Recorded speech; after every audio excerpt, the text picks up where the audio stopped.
Some structures were designed to outlive their creators by 10,000 years. This is the story of the temples built not for a generation, but for eternity. You will discover the precise blend of faith, science, and human will that made such impossible time spans the goal. How did ancient builders encode sacred geometry into stone to defy decay? And what societal machine kept these projects alive for centuries? What does it take to build something meant to witness the distant future? Silence is not empty here. It has weight and texture, accumulated over centuries within walls that hold their peace.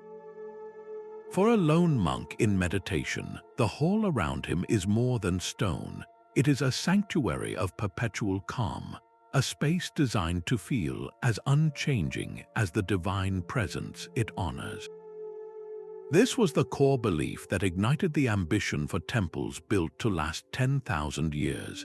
In the medieval mind, the gods were eternal and unchanging, so their earthly homes had to mirror that same timeless quality. A temporary temple was seen as a profound insult, a flawed vessel for a perfect and endless spirit. Ancient doctrines from various cultures are filled with explicit commands, calling for construction to endure for 10,000 generations. They envisioned the temple as a sacred bridge, a permanent connection between our fleeting mortal world and the eternal realm. This was not merely an architectural goal, it was a spiritual mandate. The drive for permanence became the primary fuel for projects of staggering scale, guiding every decision from the grandest arch to the smallest carved detail. This profound need for a forever sanctuary could not be met by faith alone. It demanded a physical form of equal endurance, leading directly to the quest for the perfect, unyielding materials. Granite does not ask for permission to endure. In a sun-scorched quarry, a master mason runs a hand over a freshly exposed block, his touch assessing a surface that will outlive his language, his nation, and his very memory. The selection of stone was the first sacred act of construction, a decision where durability was the only true measure of value. Builders sought out the most resilient materials the earth could provide.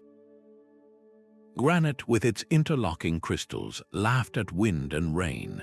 Basalt, born of fire, resisted crushing weight and tremors. Fine marble, though softer, was chosen for key elements where its ability to be intricately carved was worth the trade-off, accepting a graceful aging process that added to its character.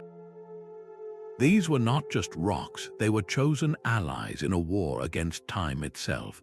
The effort to bring them to a sacred site was a monumental undertaking. Enormous blocks were shifted on log rollers greased with animal fat, dragged by teams of hundreds along carefully prepared causeways. In some cultures, they harnessed the power of rivers, floating these colossal stones on barges during seasonal floods, letting the water itself do the heavy lifting. Consider the specific case of condylite, a tough, metamorphic rock used in temples across ancient India. Its dense, non-porous nature made it highly resistant to the region's heavy monsoon rains, preventing the internal cracking that would shatter lesser stone over centuries. In Europe, the limestone chosen for great cathedrals was no accident either.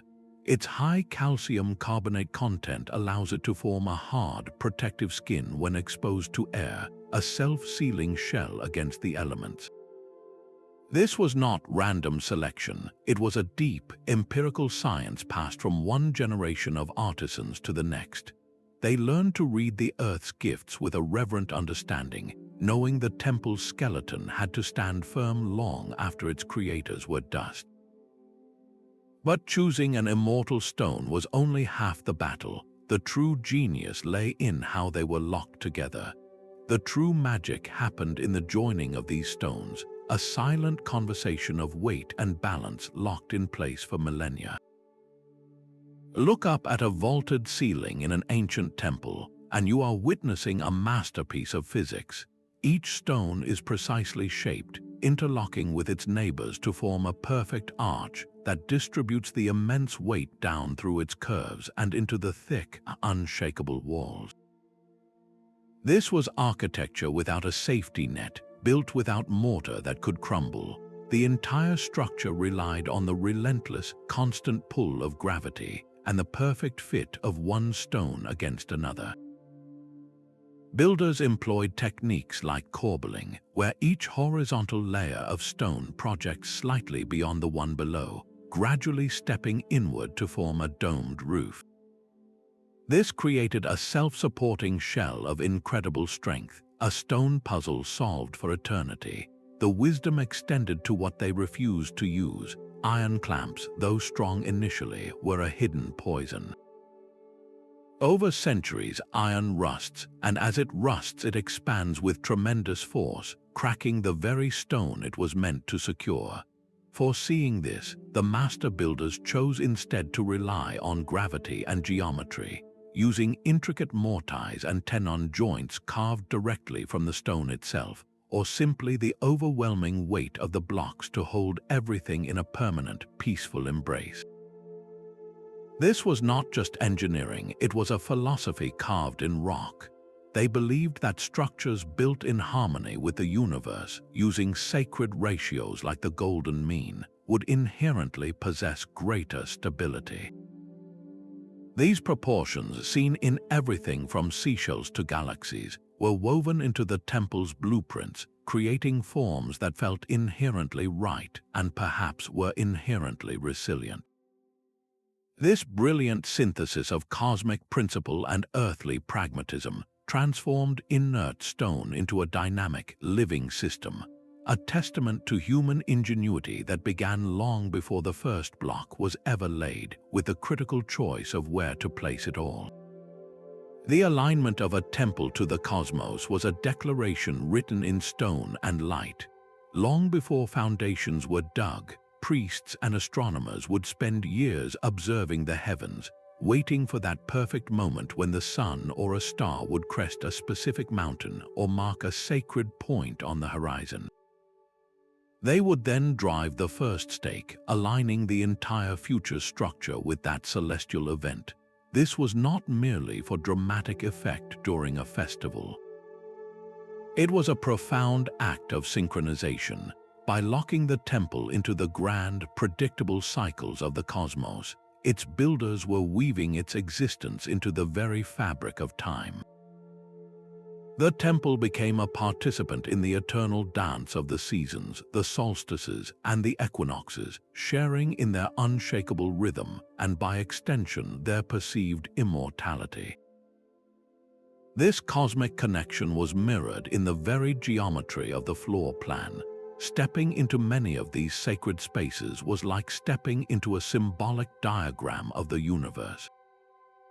Intricate patterns known as mandalas or yantras, composed of interlocking squares, circles, and lotus petals, were not just decorative art etched onto walls.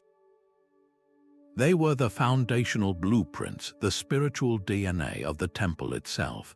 These geometric forms were believed to be the fundamental architecture of reality, the shapes through which divine energy flowed into the world. By building the temple as a physical manifestation of these sacred patterns, the architects were not just constructing walls, they were creating a resonant vessel, a stable conduit for spiritual power. This metaphysical stability was seen as every bit as important as the physical strength of the granite blocks. It was a form of spiritual engineering, where the perfect proportions of a mandala were thought to channel harmonious energies that would hold the structure together from the inside out, protecting it from chaos and decay. The temple was a map of heaven made real on earth, and by perfectly mirroring the perceived order of the universe, it was thought to borrow a measure of its divine permanence. This profound symbolic reinforcement created a structure that was resilient in spirit as well as in stone, a concept so powerful it demanded the unwavering belief and labor of entire civilizations for generations. A single temple could consume the wealth of an entire kingdom for a generation. This was not merely construction, it was the ultimate expression of a civilization's identity, a project so vast it required the total mobilization of society. Rulers poured their treasury into these sacred sites, viewing the staggering expense not as a cost but as a divine investment. The gold, the land grants, the endless supply of stone and timber, all were offered to secure a legacy that would outshine any military victory. A magnificent temple was a statement of power, broadcasting a kingdom's stability, piety, and prosperity to its own people and to any potential rivals. It was the medieval equivalent of a space program, a monumental undertaking that showcased the very best of what a society could achieve. But this divine investment required a human engine of unimaginable scale. The workforce was a complex ecosystem of its own. At its core were the master artisans, the stonemasons and sculptors whose skills were passed down through families, their knowledge as valuable as the stone they shaped. Surrounding them was a vast army of laborers, and among them, a crucial element was the volunteers. Thousands of common people would offer their time and sweat as an act of pure devotion, a selfless service known in many cultures as a sacred duty. This created a profound sense of collective ownership. A farmer who spent his Sundays hauling stone for a decade felt the temple was as much his as the king's. This shared endeavor wove the project into the very fabric of the community, creating a deep, emotional investment in its completion and its eternal survival. The temple site itself became a bustling economic hub. Quarries operated for decades, entire forests were managed for timber, and networks of merchants and transporters flourished. This created a self-perpetuating cycle. The act of building the temple stimulated the local economy, which in turn generated the resources and the social cohesion necessary to maintain the structure for centuries after the architects were gone. The temple was not an isolated monument, it was the beating heart of the community, an economic and spiritual engine whose continued existence became synonymous with the survival of the culture itself. This was a covenant with the future, a promise etched not only in stone but in the unwavering commitment of every generation that followed. Within the guarded confines of the Mason's Lodge, knowledge was a currency more valuable than gold. This was not a place for casual learning, it was a sanctuary of secrets where a master would accept a young apprentice for a decade or more, teaching him not just how to carve stone but how to listen to it. The apprentice began with menial tasks, slowly absorbing the guild's unwritten laws through observation and relentless practice. He learned to read the grain of granite like a map, understanding that cutting against its natural flow would invite a hidden crack that might not reveal itself for 100 years. The tools of their trade were deceptively simple. A plumb bob, a weighted string, was their unwavering judge of truth, defining a perfect vertical against which no lie could stand. A wooden level, its bubble suspended in water, confirmed a plane so flat that water itself would not pool, and the humble compass, used to inscribe perfect circles on parchment, was the key to unlocking the sacred geometry that governed their entire craft. With these basic instruments, they achieved a precision that rivals modern machinery, ensuring that a block quarried in the spring would fit seamlessly against one shaped in the autumn, with a gap thinner than a blade of grass. This intimate knowledge extended to the very forces that sought to destroy their work. They understood that a structure must breathe and move. When shaping stones for an arch, they would often carve them with a slight, almost imperceptible convexity on the outer face. This subtle curve, known as intosses, was a stroke of genius. It made the stones appear perfectly straight to the human eye, but its true purpose was to create a structure that actively shed rainwater and, more importantly, could absorb the tremors of an earthquake. The stones would shift and settle within the arch, redistributing the stress without breaking, a dance of immense weight choreographed for survival. This deep, practical wisdom was protected by a culture of strict secrecy and symbolic ritual. The complex knots and symbols carved in hidden corners of a temple were more than decoration. They were a coded language, a way for a traveling master mason to prove his credentials to a local guild. This ensured that the sacred trust of building for eternity was never diluted, that the techniques refined over centuries were passed only to those who had earned the right through years of disciplined silence. The master mason was the bridge between the divine vision and the physical temple, and his guarded knowledge was the invisible mortar that held it all together for the ages. Before a single stone was laid, the ground itself had to be made sacred. The rituals of consecration were a profound act of spiritual engineering, believed to weave a protective essence directly into the temple's foundations. In the Hindu tradition of Vastu Shanti, priests would perform complex ceremonies over many days, chanting ancient hymns to pacify the spirits of the land and invite the deities to take up permanent residence. Sacred items, from precious gems and herbs to inscribed metal plates, were carefully buried beneath the foundation stone. These were not mere offerings, they were spiritual anchors, intended to root the structure in cosmic order and protect it from chaotic forces. Similarly, when a great Christian cathedral was dedicated, bishops would lead processions, anointing the walls with holy oil and sealing relics of saints within the altar. This act was believed to transform the building from a physical space into a living vessel of divine presence, a fortress of faith. The belief was absolute that this spiritual fortification created an invisible barrier. It was a shield against both the slow decay of time and the sudden violence of malevolent intent, whether human or supernatural. The temple became a consecrated entity, watched over by its resident divinity. This layer of spiritual defense was considered every bit as vital as the granite walls, a necessary protection for a sanctuary meant to witness 10,000 years of history. But faith alone could not deflect a swinging battering ram or a determined army, so the architects also had to plan for more earthly dangers. A temple's foundations could be designed to dance with an earthquake. In regions where the ground itself was a constant threat, builders engineered a form of structured surrender.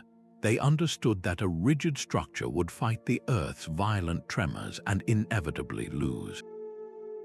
Instead, they created systems that allowed the building to sway and rock, absorbing the destructive energy rather than resisting it.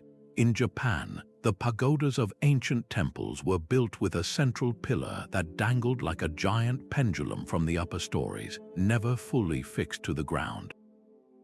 When an earthquake struck, the heavy roof and this central pillar would swing in a counter rhythm to the shaking of the floors below, stabilizing the entire tower.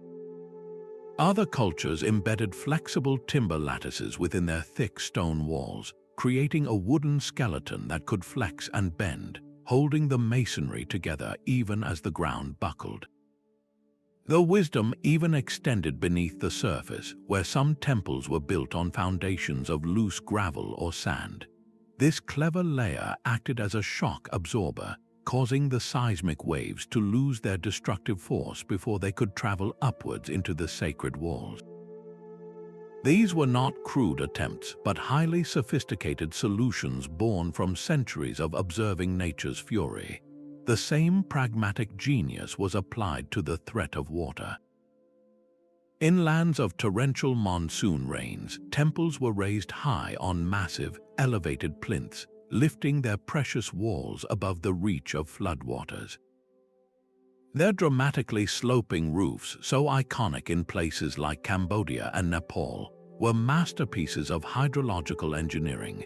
Those sweeping curves and multiple tiers were designed to create a controlled, cascading flow, shedding immense volumes of water quickly and efficiently. preventing any accumulation that could collapse the roof or seep into the core of the structure.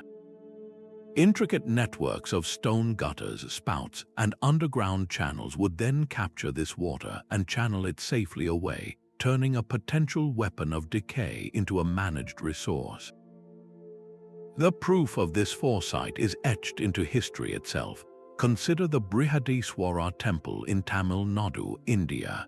For over 1,000 years, it has stood unshaken in a seismically active zone, its survival a testament to the unknown engineers who understood flexibility and balance. Or the temples of Bagan in Myanmar, which have weathered countless earthquakes that flattened modern constructions around them, their robust proportions and interlocking brickwork proving more resilient than steel and concrete.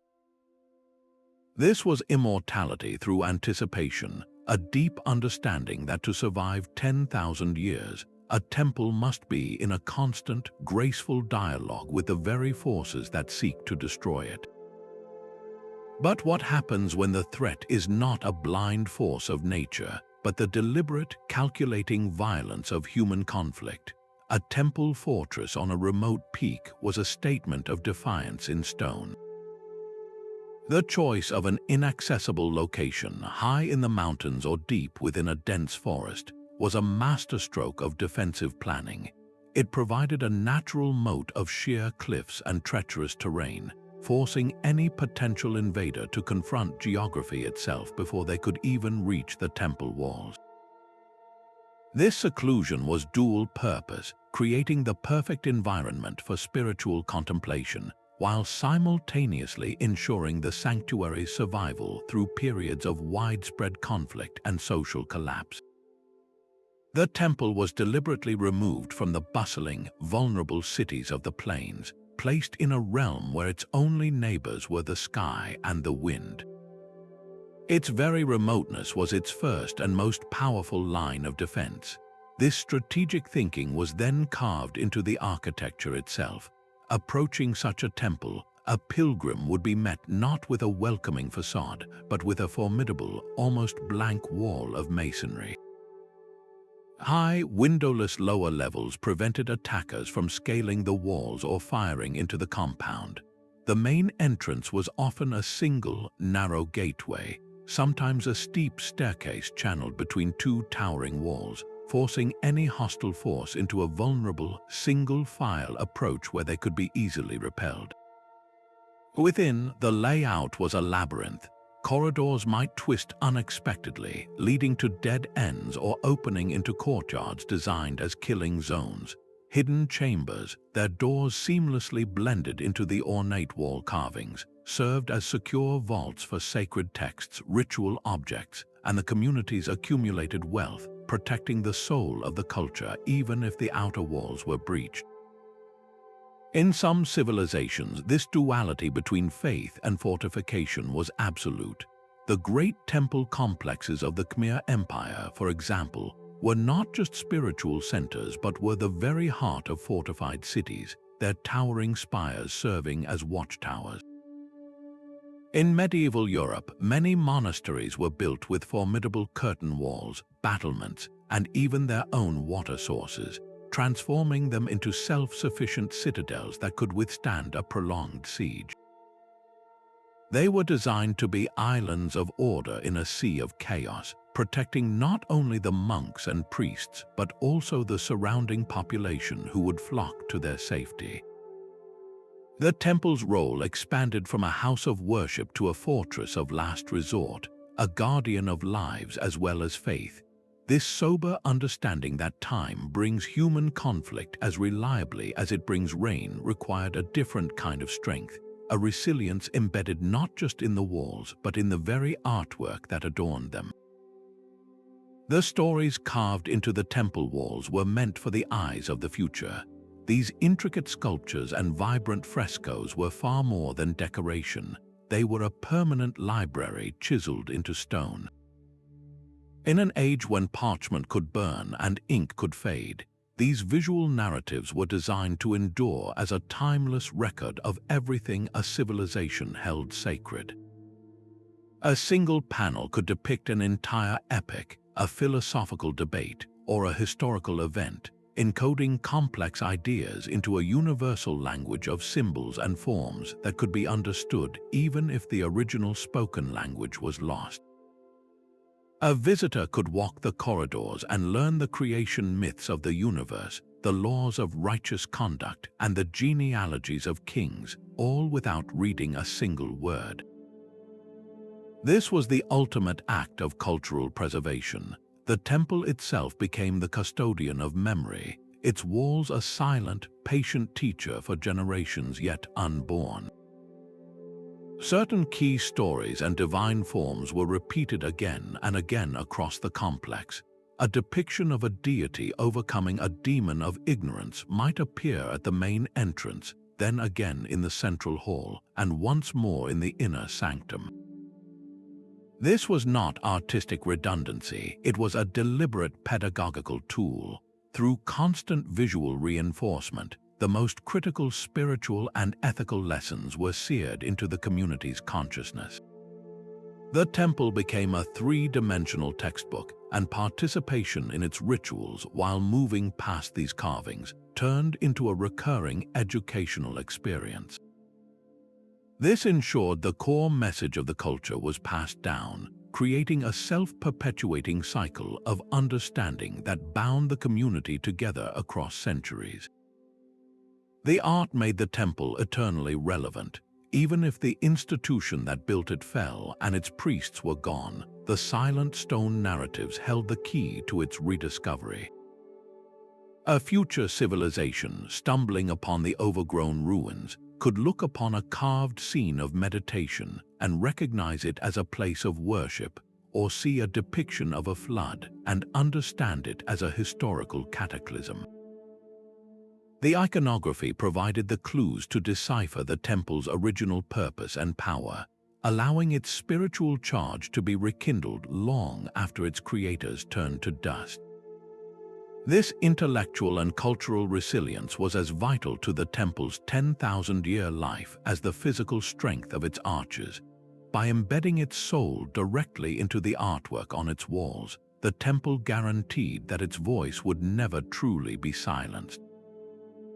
This profound cultural continuity, however, required a steady, material foundation to sustain it through the ages, a foundation built upon ingenious and enduring economic models. A temple's wealth was measured in fields of grain and the hum of workshops, not just in the gold of its altars. To envision these structures as purely spiritual is to miss half their genius, for they were also meticulously designed economic engines, self-sustaining entities built for operational immortality. A king's most profound act of devotion was often a royal charter, granting the temple not a one-time treasure but a perpetual source of life. He would deed entire villages, vast tracts of fertile farmland, and even lucrative trading rights over local commodities. This was not a simple gift. It was the establishment of an independent economic republic dedicated solely to the temple's survival. The rice paddies and wheat fields worked by tenant farmers produced a steady stream of food and revenue. Artisan workshops owned by the temple produced everything from ritual lamps to textiles, sold in temple-managed markets. This created a closed-loop economy where the temple was simultaneously the primary landlord, the largest employer, and the central marketplace, its financial health inextricably linked to the prosperity of the entire region. This continuous income stream was the lifeblood of perpetual upkeep. The funds paid for the master mason who would replace a single weathered carving, the team of cleaners who swept the halls each dawn, and the small army of gardeners who maintained the sacred groves. It covered the salaries of the priests who performed the daily rituals, the guards who protected the gates, and the scribes who meticulously recorded every transaction for posterity. This system ensured that the spiritual heartbeat of the temple never faltered, even when the kingdom that founded it had crumbled into dust. The temple became a stable institution in a world of flux, a constant employer and economic anchor through wars, famines, and the rise and fall of dynasties. Its survival was no longer a matter of royal patronage but of its own deeply embedded economic resilience. This financial independence transformed the temple into a pillar of social welfare and a proto-bank. In times of drought, it was the temple's granaries that fed the population. To a farmer whose crops had failed, the temple could offer a loan from its treasury, secured against a future harvest, allowing the family and the local economy to recover. By weaving itself so completely into the fabric of daily life, as a source of food, work, credit, and community, the temple made its own preservation a matter of practical necessity for everyone who lived in its shadow. Its collapse would mean economic catastrophe. This created a powerful, unspoken covenant between the stone and the people, a mutual dependency that spanned generations. The ambition to build for 10,000 years was therefore underpinned by a financial masterstroke. A plan that understood eternity requires not just faith and stone, but a steady, self-renewing source of gold and grain. A single crack in a stone lotus is not just damage, it is a broken promise to the future. This is where the grand vision of immortality met its most vital human-scale engine, the unbroken chain of caretakers. For generations, a specific family might hold the sole, sacred responsibility for maintaining just one temple gateway. The knowledge of its particular stones and moods passed from father to son like a precious heirloom. Their intimate familiarity with every sun-warmed surface and shadow-draped corner meant they could spot the slightest shift, the finest new hairline fracture, long before it threatened the structure's integrity. This was not a job, it was a covenant, a personal vow of guardianship that transformed routine maintenance into an act of profound devotion. The entire community participated in this living tradition of preservation. Cultural memory kept vibrant through annual festivals that retold the temple's founding myths and daily rituals that animated its courtyards, ensured the structure never faded into the background. It remained the pulsating heart of collective identity. Repairs were not emergency projects, they were sacred events scheduled into the religious calendar, often coinciding with auspicious planetary alignments or seasonal cycles. A reconsecration ceremony after replastering a mural was as important as the mural itself, a way to reinvigorate the divine presence within the renewed space. This system made every citizen a stakeholder in the temple's eternity. The practical skills required for this perpetual care were guarded within specialized guilds and families. The exact recipe for the lime plaster, mixed with specific herbs and sticky organic compounds to help it breathe and flex with the stone, was a closely held secret. The technique for reassembling a collapsed section of intricate carving, ensuring each new piece aged to match the ancient patina of the originals, was knowledge earned through a lifetime of apprenticeship. This was a living library of practical wisdom, ensuring that the methods of repair were as timeless as the materials they preserved. This continuous, loving attention was the ultimate defense against the slow, insistent grind of centuries. It meant a leaking roof was mended before the monsoon could dissolve priceless frescoes, and a settling foundation was shored up long before it could stress a critical arch. Eternity, these cultures understood, is not a single, heroic act of creation, but a perpetual, quiet act of care. It is a relay race across generations, where each hand must faithfully receive the baton and run its leg, a tradition that could only be sustained by a leadership with the foresight to plant trees whose shade they would never enjoy. The ambition to build for 10,000 years begins with a leader who plants a forest knowing he will never sit in its shade. A king commissioning such a temple was not ordering a monument, but initiating a sacred covenant with time itself. He fully understood the cornerstone he laid would be capped by his grandson's grandson, and that his own name might fade into legend long before the final spire was ever raised. This was an act of profound faith in a future he would never witness. The royal decrees etched into foundation stones are breathtaking in their temporal scope. They do not ask for the temple to stand for 100 years or even 1,000.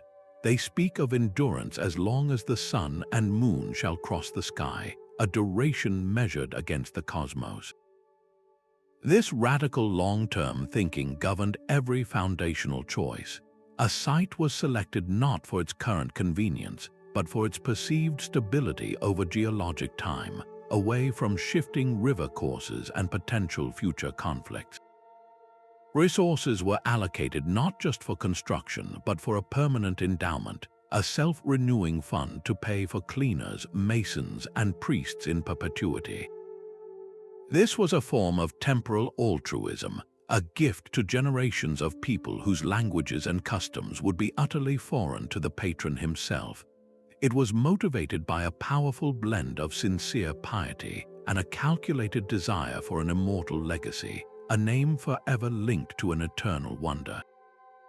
This visionary impulse, however, created a profound vulnerability.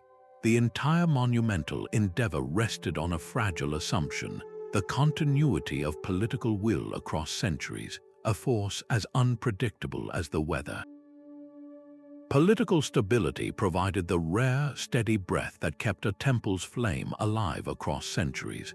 A single dynasty ruling for 10 generations could treat a sacred site not as a finished monument, but as a living, growing entity.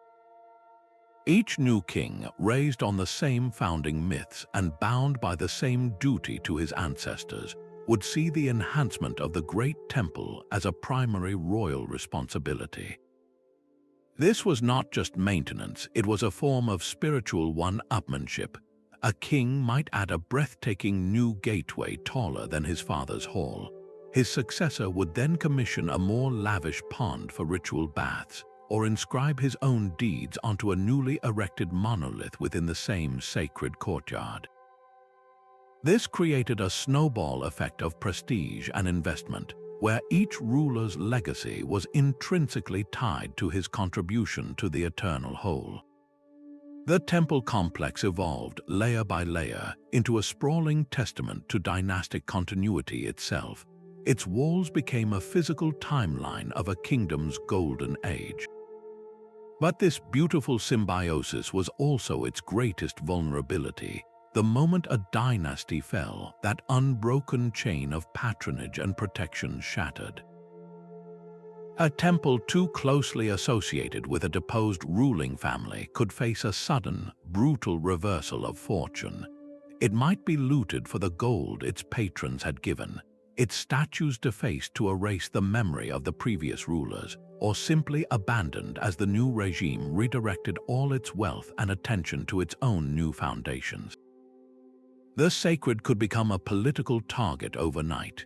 This is why the temples that truly achieved a measure of eternity were those that performed a remarkable feat of cultural alchemy. They managed to shed their specific political skin and transform into something far larger. A temple founded by a king named Roger had to become the people's temple. Its identity had to evolve from being a monument to a particular dynasty's glory into an indispensable pillar of the civilization itself, a place so central to the people's identity, faith, and economy that its survival became non-negotiable regardless of who sat on the throne. This was the ultimate test of its foundational design. It had to be architecturally sublime enough to inspire awe for millennia, yet spiritually and functionally adaptable enough to remain relevant to the changing beliefs and needs of the generations that followed. A shrine room built for one deity might be gently reconsecrated for another, its core sacredness preserved even as the specific name of the god evolved.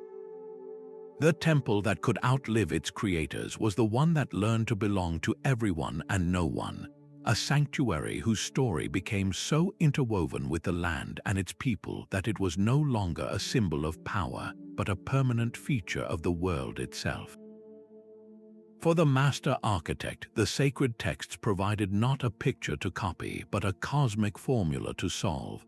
His blueprint was a symphony of numbers where every dimension hummed with spiritual significance.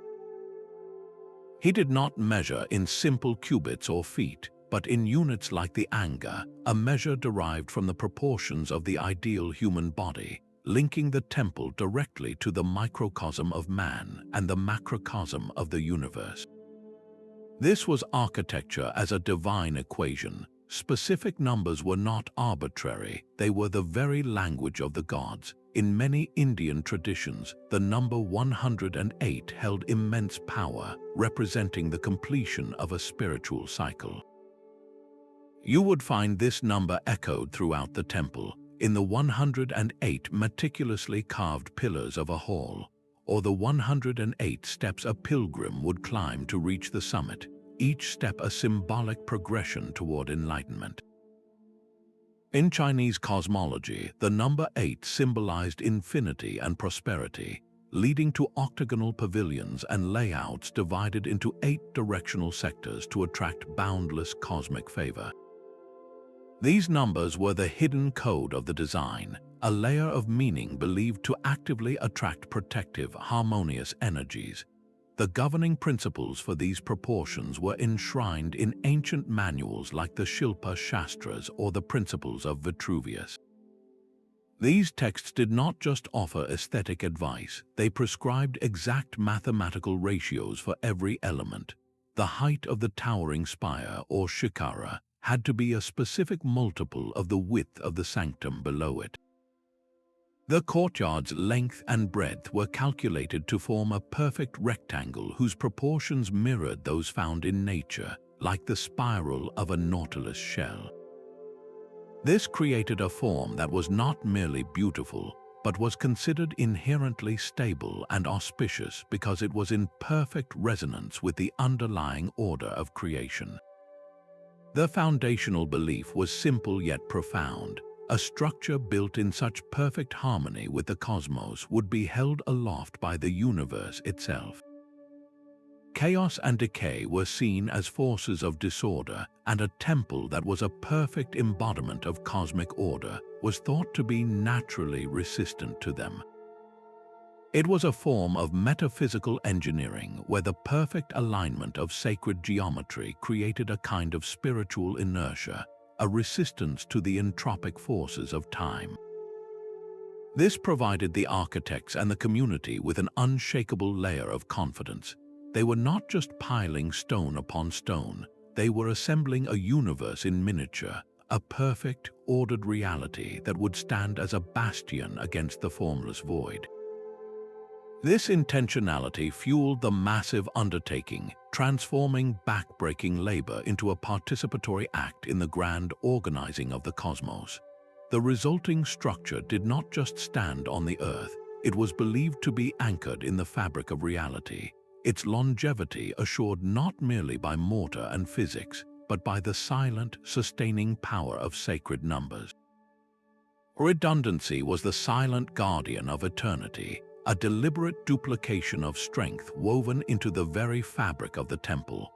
Builders understood that a single point of failure could doom a structure meant for 10,000 years, so they engineered multiple, independent lines of defense. The most visible form was the concentric wall, a series of formidable barriers surrounding the sacred core. An invading army might breach the first outer wall after a costly assault, only to find itself trapped in a killing ground, facing an even stronger second wall, and beyond that, a final, impregnable third. This layered defense ensured the heart of the temple, the sanctum sanctorum, remained inviolate even if the outer courtyards were overrun. The principle extended deep into the structural skeleton. Within what appeared to be a solid masonry wall, builders would often conceal secondary, load-bearing columns. These hidden pillars were not meant for daily support. They were a secret reserve, a dormant strength that would only activate if the primary columns were ever compromised by a tremor or some other catastrophe. It was a built-in insurance policy, a way for the temple to heal itself from within by redistributing its own weight. This philosophy of planned backups governed even the most practical needs.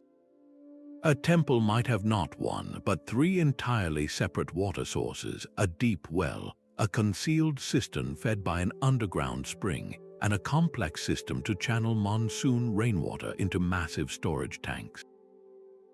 If one source was poisoned or ran dry, the community and its rituals could continue uninterrupted. Drainage, too, was designed with redundancy. A primary network of stone gutters and underground channels would handle normal rainfall, but a secondary overflow system was always in place, carved with subtle gradients to divert floodwaters safely away from the foundations should the first system ever become blocked. This humble acknowledgement of potential failure was the height of pragmatic genius. It recognized that time is an unpredictable adversary, bringing with it sieges, earthquakes, and slow decay that no single design could perfectly anticipate. By creating a structure with multiple, independent backup systems, the builders gave the temple a form of resilience that was greater than the sum of its parts. The failure of any one component, whether a wall, a pillar, or a water channel, would not trigger a catastrophic collapse. This defense-in-depth philosophy transformed the temple from a mere building into a deeply intelligent system, one prepared to endure not just the expected ravages of centuries, but the completely unforeseen disasters of the next 10,000 years. 1,000 years of rain does not ruin a granite wall, it perfects it. That smooth, undulating surface, kissed by lichen and softened at the edges, was not an accident the original builders mourned. It was, in many cases, the intended final form. These master architects possessed a deep, almost prophetic understanding of how their materials would converse with the elements over centuries. They did not fight this process, they collaborated with it. A specific sandstone was chosen not despite the fact that it would darken to a rich amber in the sun and rain, but precisely because it would. The very color of aged wisdom was baked into the selection. Look closely at the deepest carvings on a temple frieze. You will often find that the sculptors cut well beyond what was needed for the initial design. This was a deliberate strategy. They knew that the first few millimeters of stone would inevitably surrender to wind-blown sand and acidic rain. By carving with such profound depth, they ensured that after a century of gentle erosion, a second, crisper layer of the divine figure would be revealed, as if the temple was slowly shedding a thin veil to show a clearer truth. This was immortality with a built-in renewal cycle. The philosophy transformed the very definition of beauty. A crack filled with moss was not a flaw, it was a new kind of ornamentation. A stone step worn into a concave dip by millions of pilgrim feet was not a sign of decay, but a testament to unwavering devotion. Each stain from a leaking monsoon, each streak left by centuries of smoke from ritual lamps, became a brushstroke in an ongoing portrait of the temple's long life. This graceful acceptance of change within a framework of permanence gave the structure a profound psychological resilience. It could not become a ruin because aging was part of its sacred program. The temple was in a constant, slow-motion dance with its environment, and every mark of time was simply a step in that eternal waltz. A sacred spring did not feed the temple, it flowed through its very heart. In many of the world's most enduring sanctuaries, the boundary between the built structure and the natural world was intentionally blurred, creating a living partnership that sustained both. The temple was not an alien monument dropped onto the land. It was an outgrowth of it, designed from the very beginning to work in concert with its surroundings. Picture a complex where the holiest inner chamber is built directly over a natural spring. Its clear water channeled through stone conduits to feed ritual bathing pools before flowing outward to irrigate the temple's fields. This was not just symbolic, it was profoundly practical. The spring provided a perpetual, self-renewing source of pure water essential for daily rituals and for the survival of the community that served the temple. It transformed the site into a self-sufficient organism, rooted in a life-giving resource that would never run dry. This symbiotic relationship extended to the very orientation of the buildings. Master architects were keen observers of the sun's path. They positioned the main gateway or the inner sanctum so that on the dawn of the most important festival day, the rising sun would pour its rays directly down the central axis, illuminating the sacred idol in a blaze of golden light. This celestial alignment was not only a breathtaking spiritual effect, it was also a form of passive solar heating. The low winter sun would warm the stone floors, taking the chill from the air, while the high, harsh summer sun was blocked by deep eaves and shaded courtyards, keeping the interior spaces naturally cool. The temple breathed with the seasons. Its placement was also a shield against the elements. Nestled in the lee of a protective hill or surrounded by a dense, preserved forest of ancient trees, the structure was sheltered from the full fury of storm winds. These sacred groves were not merely decorative, they were a carefully managed ecosystem. The deep root systems of the trees anchored the soil, preventing the erosion that could have undermined the massive foundations during torrential rains. The canopy created a stable microclimate, buffering the stone walls from extreme temperature swings that cause materials to expand and contract, leading to cracks and decay. The genius of natural integration reached even into the movement of air. In regions of intense heat, temples were designed as sophisticated wind catchers. Their layout, the placement of windows, and the height of central halls created a stack effect, drawing cool air from shaded courtyards or underground chambers and expelling warm air through vents high above.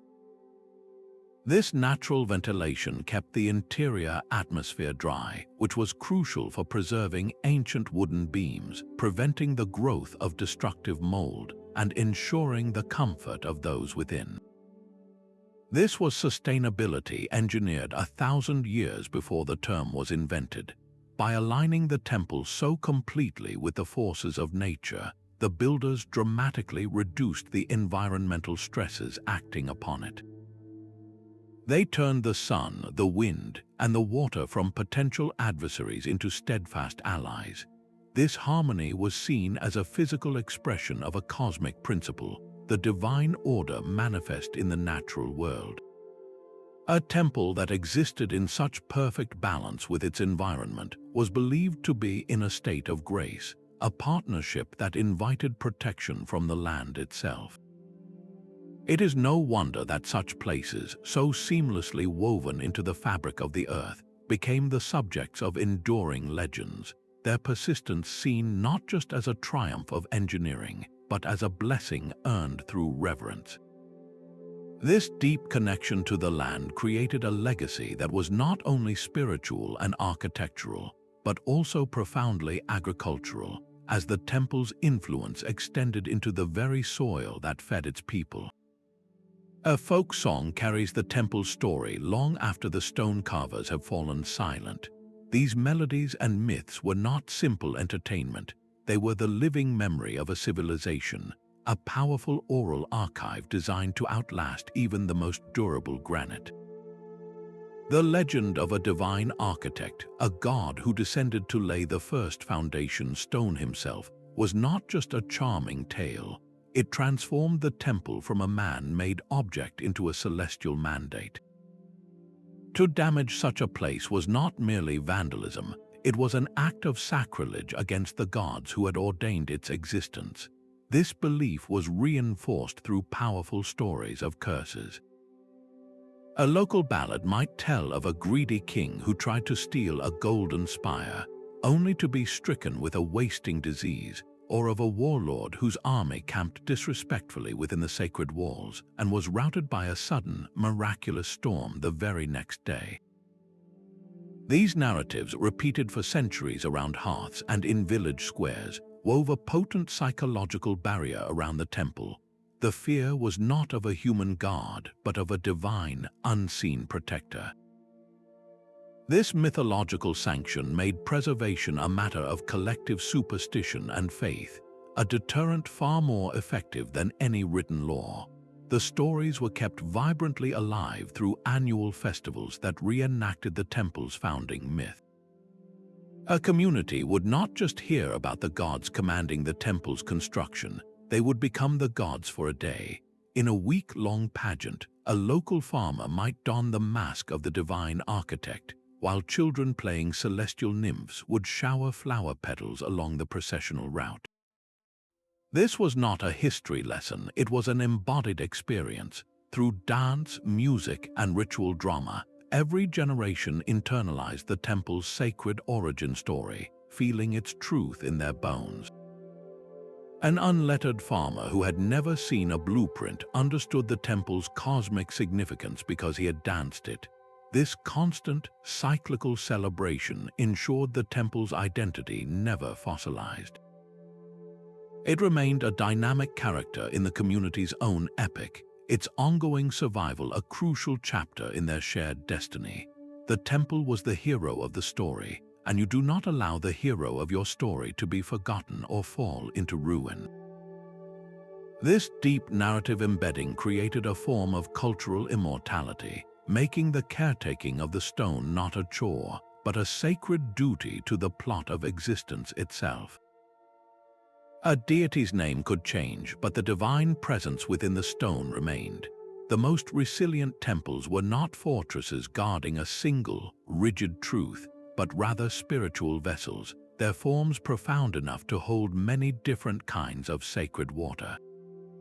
Consider a single temple complex in India, where the carvings on the outer walls tell the stories of Hindu gods, while a central shrine was later adapted for Buddhist meditation, and a side chamber still bears the inscriptions of a Jain Tirthankara. This was not a story of conquest and erasure, but of gentle, continuous reinterpretation. The core structure, the very bones of the sanctuary, remained untouched. Its universal features were the key to this survival. A spacious, pillared hall could host the rhythmic chanting of Vedic hymns just as easily as the silent contemplation of Buddhist monks or the scholarly debates of Jain ascetics. The towering spire, a representation of the world axis, was a concept so fundamental it resonated across these faiths. The temple's abstract symbolism provided a blank canvas. A lotus carving, originally a symbol of divine purity and creation in one tradition, could be embraced by another as a representation of non-attachment and spiritual awakening. This architectural and spiritual flexibility allowed the site to remain relevant and therefore protected through tectonic shifts in a region's dominant beliefs. The physical act of preservation was often tied to scholarly pursuits that thrived within these adaptable walls. A new community of worshippers, finding the temple acoustically perfect for recitation or its courtyards ideal for philosophical discourse, would naturally become its new guardians. They would patch the roof not for the glory of a forgotten king, but for the integrity of their own living library of texts and the comfort of their students. This continuous cycle of intellectual and spiritual engagement created an unbroken chain of care. The temple was never abandoned because it was never truly obsolete.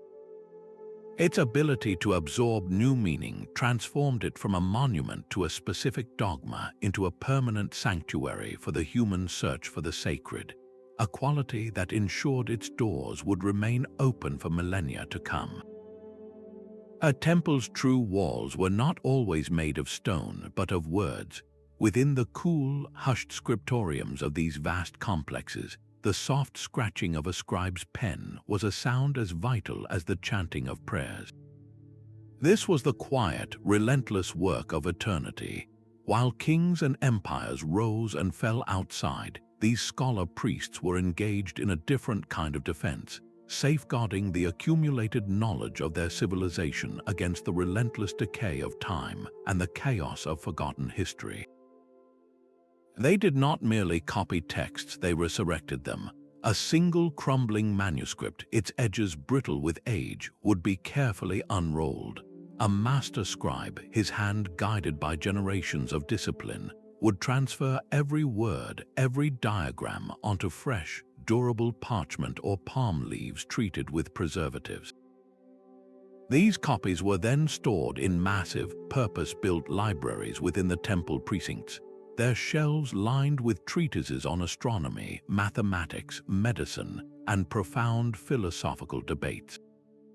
The temple was not just a house of worship, it was a university, a living archive, and the beating heart of a culture's intellect. This role as a center of learning created its own powerful, self-perpetuating reason for survival.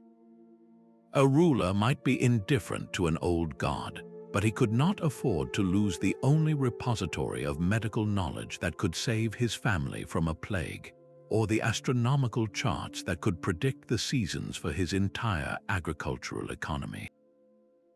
The temple became a storehouse of practical power. Kings and merchants became its patrons, not only for spiritual favors but for access to the sophisticated knowledge it guarded. This continuous patronage, fueled by intellectual necessity, provided a steady stream of resources for the temple's physical upkeep. The gold that re-gilded a fading mural might have been donated by a merchant who relied on the temple's navigational charts for his trading fleet. The stone used to repair a collapsed archway could have been funded by a nobleman whose son was studying law or statecraft within its halls. The scholarly activity itself sustained a dedicated community whose very existence depended on the temple's integrity. The priests were not just ritual specialists, they were professors. The students who traveled from distant lands to study at their feet were a source of revenue and prestige. This entire ecosystem of teachers and learners created a class of people whose identity, livelihood, and purpose were fused with the stones around them. They were the temple's permanent residents and its most passionate defenders. If invaders approached, the first items secured were not the golden idols, but the fragile, irreplaceable manuscripts. The library was the soul of the complex, and its protection justified any sacrifice. This intellectual capital made the temple truly indispensable. Even during times of war or famine, when a community had little material wealth to spare, they would still rally to protect the temple library. Its destruction meant more than the loss of a building. It meant the extinguishing of their collective memory, the death of their sciences, and the silencing of their philosophical voice. The temple, by becoming the guardian of civilization's memory, secured a far more resilient kind of immortality. Its walls held not just gods, but the very mind of a people, a treasure so precious that its preservation became a non-negotiable imperative for every generation that followed. That perfect seam between two stone blocks is a silent masterpiece of engineering. It represents the ultimate rejection of temporary solutions in favor of a permanent embrace. To achieve this, stonemasons became masters of geometry and pressure, creating joints that transformed separate blocks into a single, unified mass. One of the most powerful techniques was the mortise and tenon joint, carved directly from the stone itself. A projecting knob, the tenon, was shaped on one block to fit perfectly into a hollow socket, the mortise, on its neighbor. When these two locked together, they resisted not just downward weight, but also the lateral forces that could push a wall apart over centuries. An even more brilliant innovation was the trapezoidal block. Instead of simple rectangles, stones were cut as subtle trapezoids, wider at the top than the bottom. As they were stacked, each course naturally leaned inward, the weight of the entire structure compressing the blocks and locking them into an unshakable grip. This was architecture that actively grew stronger with the passage of time, each year of settling adding to its cohesive power. The final step was an almost unbelievable pursuit of surface perfection. Masons would spend days polishing the mating faces of two stones with fine sand and water, rubbing them against each other until the surfaces were so flawlessly flat that they created a near-vacuum seal when joined. You could not force the thinnest metal foil between them. This invisible bond was the ultimate defense against the elements. It stopped water from seeping in, freezing, and expanding to crack the stone from within. By eliminating the need for mortar, they removed the weakest link, the binding agent that would always be the first to crumble. This level of skill was not merely technical, it was philosophical. The perfect union of two stones with no gap and no glue was a physical echo of the cosmic harmony the temple was meant to embody. The building itself became a sermon in stone, its invisible joints preaching that true, eternal strength is found not in external fastenings but in perfect internal unity. That soaring Shikara tower was far more than an architectural marvel. It was the Axis Mundi, the cosmic pillar believed to connect our world directly to the heavens. This central spire did not simply point toward the divine. It was understood to be the very channel through which celestial energy flowed down to earth and human devotion ascended. The entire temple complex was laid out as a precise, three-dimensional map of the universe as its builders understood it. At the very center, the dark, womb-like inner sanctum represented Mount Meru, the sacred mountain at the heart of creation in Hindu and Buddhist cosmology.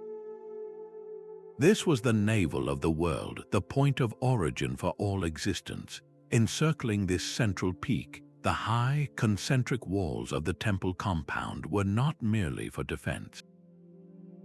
They stood in for the vast, mythical mountain ranges that ancient texts described as encircling the universe.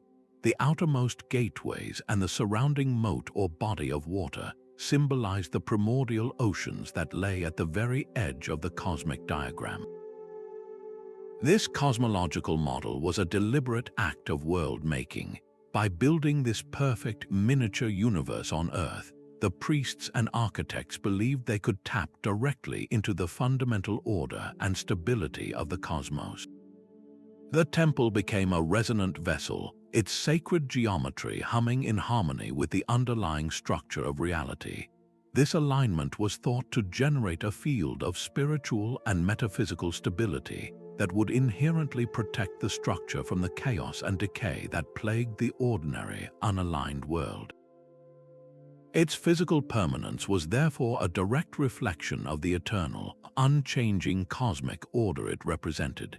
This gave the temple a purpose that transcended daily worship. Its survival became a matter of maintaining cosmic harmony on Earth. If the Axis Mundi were to fall, the sacred connection between heaven and earth would be severed, plunging the world into spiritual disarray. This profound symbolic role provided the ultimate, unshakable justification for the immense, multi-generational effort. To build for the ages was not an extravagant choice, it was a sacred duty to the balance of the universe itself, a responsibility that demanded construction methods as timeless as the cosmic principles they were meant to embody. You can read a temple's history in its stones, where one era's carvings meet another's with a seamless joint. That wall showing the distinct styles of 5 different centuries is not a chaotic patchwork, but a deliberate chronicle of phased growth. The most enduring temples were rarely completed in a single lifetime. Instead, they began humbly, often as a small, unadorned shrine housing a sacred icon. This modest core was the seed from which everything else would grow. Once that spiritual heart was established and began to attract devotion, the work of centuries could begin. A king from one dynasty would fund the addition of a spacious pillared hall for congregational worship. His successor, 2 generations later, might commission a towering gateway.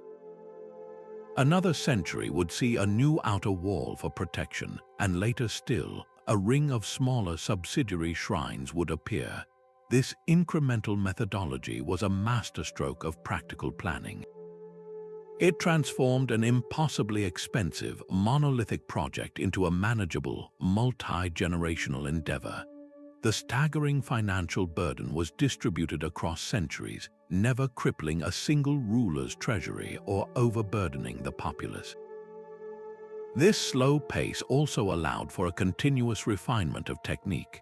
A flaw discovered in one generation's arch could be corrected in the next. Builders could observe how their materials aged over decades, applying those hard-won lessons to new additions.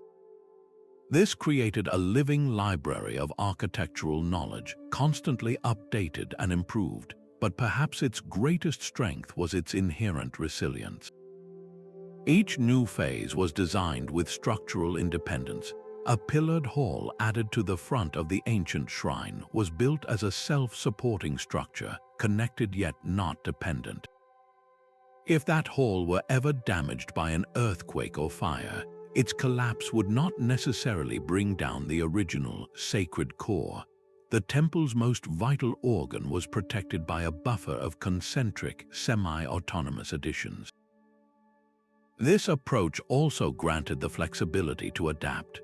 As rituals evolved or the community's needs changed, new spaces could be added to accommodate them without requiring a destructive and sacrilegious overhaul of the existing sanctum. The temple grew like a great tree, adding rings season by season, each new layer strengthening the whole. It became a collective project in the truest sense, the work of countless hands across countless years, all united by a single, timeless goal. This organic, phased growth did not create a chaotic jumble, but a profound harmony, a physical manifestation of a culture's unbroken conversation with its own eternity. The stone itself was taught to sing. In the great prayer hall, a single spoken syllable does not simply vanish into the air. It lingers, swelling and folding back upon itself for a breathtaking 7 seconds, wrapping every worshipper in a tangible cloak of sound. This was not a happy accident of architecture. It was acoustic engineering pursued with the same devotion as structural integrity. The master builders understood that a temple's endurance was not just a visual or physical promise, but an auditory one. They calculated the dimensions of every dome and the curve of every vault to choreograph the behavior of sound waves. A perfectly hemispherical dome, for instance, acts as a whispering gallery, focusing even the softest utterance from one side into a clear message for a listener on the opposite side, a phenomenon that felt nothing short of miraculous. The very stone was selected for its voice. Specific types of marble and granite, when quarried and shaped correctly, possess a crystalline structure that allows them to resonate with a pure, bell-like tone when struck. A ritualist's gentle tap of a metal rod against a specific pillar could produce a sustained, low hum that seemed to vibrate up from the earth itself, signaling the start of a ceremony in a way that was both heard and felt in the bones. This created an immortal soundscape, the precise reverberation time, the way a chant would echo precisely 3 times from the back wall, the specific frequency at which the entire hall would sympathetically resonate during a certain prayer. These were all designed features, as intentional and permanent as the foundation stone. This sonic identity became a sacred signature. Any significant alteration to the hall, whether adding a wall or changing the surface of the stone, would irrevocably destroy this carefully calibrated acoustic character. The preservation of this ethereal quality provided yet another powerful sensory reason to maintain the building's structural integrity for centuries. A crack in the wall was not just a visual flaw, it was a tear in the very fabric of the temple's voice. The pursuit of sensory immortality was now complete, engaging sight, touch, and finally, hearing in a holistic vow to endure. This multi-sensory fortress demonstrates that the builder's vision of eternity was all-encompassing, a sanctuary designed to captivate the human spirit through every possible channel forever. These stone sentinels stand as a testament to a radical faith in the future. They were never just buildings, but profound declarations carved into the very bones of the earth. A wisdom that understood eternity is not a destination but a continuous collective act. We have walked through the convergence of spiritual ambition and masterful engineering, of sustainable economics and deep cultural integration. We have seen how a sacred geometry could be locked in stone, how a temple could be designed to breathe with the seasons and listen to the cosmos, and how its care could be woven into the very fabric of a community's identity across countless generations. The drive to build for 10,000 years was ultimately a declaration that some things, faith and knowledge, beauty and memory, are meant to be permanent. This legacy now casts a quiet but challenging light upon our own era of disposable culture. It asks us to consider what foundations we are laying for the generations who will inherit our world.